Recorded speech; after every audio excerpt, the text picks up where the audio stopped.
My name is Celia Rubin. I'm here to talk about the one tattoo on my father's arm. You see, I'm the daughter of a Holocaust survivor.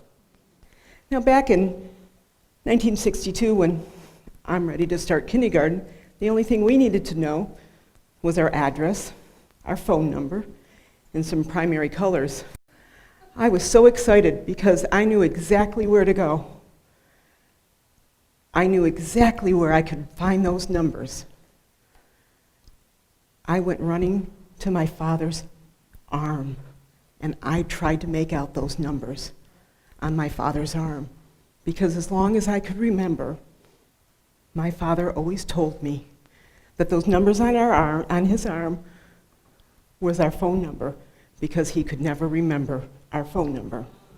So on that day, I ran over and I tried to make out those numbers, because my mom said it was time to learn our phone number.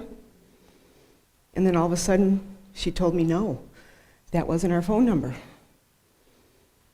But I kept asking her, Mom, what do you mean? That's our phone number. And I couldn't understand. I was so confused. She says, I'll tell you later. But Mom, those numbers on Honey's arm, what do they mean? What are they? You see, as far as I know, and as long as I can remember, from the day I was born until the day he died, we always called my father Honey.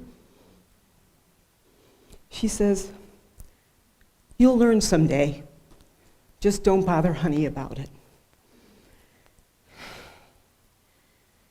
I would ask my brother Alan, who was 4 years older than me, what do you mean? What are those numbers? My brother would say, leave it alone. You'll learn someday. You know, I was 5 years old. That's about the time you're learning truths and lies, what's right, what's wrong. My mother taught me our phone number. So, moving forward, I was about 8 years old. I was in the 3rd grade. And at that time, I went to Hebrew school after public school. I started learning what those numbers meant on my dad's left arm. I learned what a concentration camp was. I learned what the Holocaust meant. And I learned that 6 million Jews were killed, and it hit me that my father was a survivor.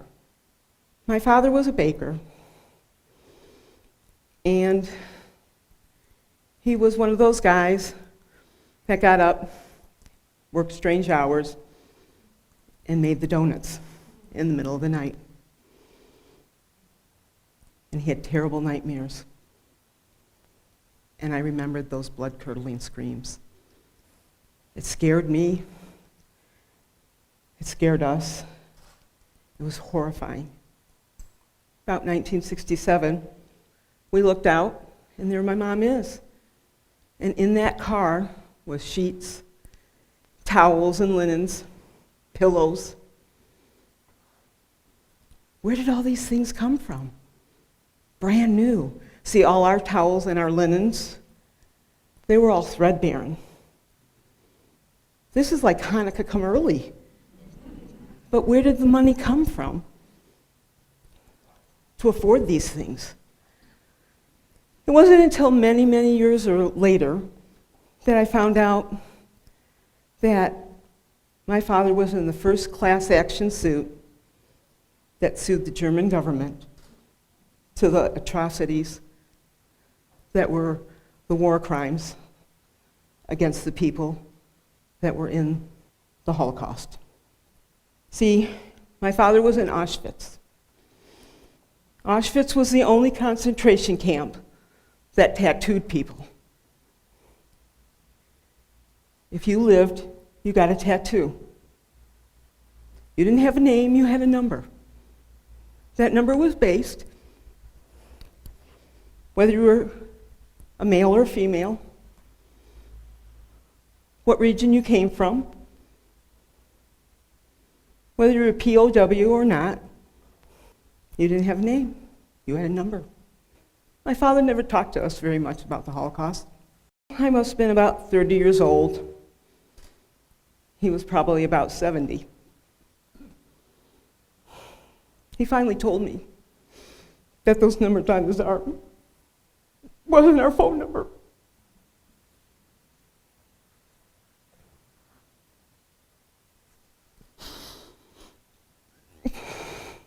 In 1996, my father gave an in-depth interview to the Shoah Project.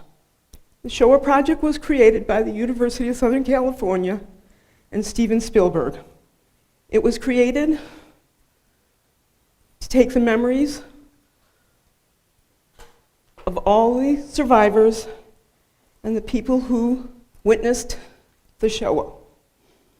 The Shoah is the Hebrew word for Holocaust. It denotes in the meaning of the murders of 6 million Jews that were killed at the hands of the Nazi regime. My father always saw the glass half full. He was a very kind and gentle man. He lost his whole entire family, with the exception of one older brother. He lost 2 sisters, 4 brothers, 2 sister-in-laws, nieces and nephews, aunts and uncles. He lost his parents, and he lost his grandparents. He came to this country with the 2 shirts on his back, and he loved this country. I made one promise to my auntie, and that was a promise that I would make sure that we would remember, that we would never forget about the atrocities and the inhumane actions that were taken against not only the Jews, but a lot of other people that were killed during the Holocaust. So I go around to middle schools and high schools, and I lecture about the Holocaust. Because I need to be the next generation of the storytellers, because soon there will be no survivors left to tell this story. We must never forget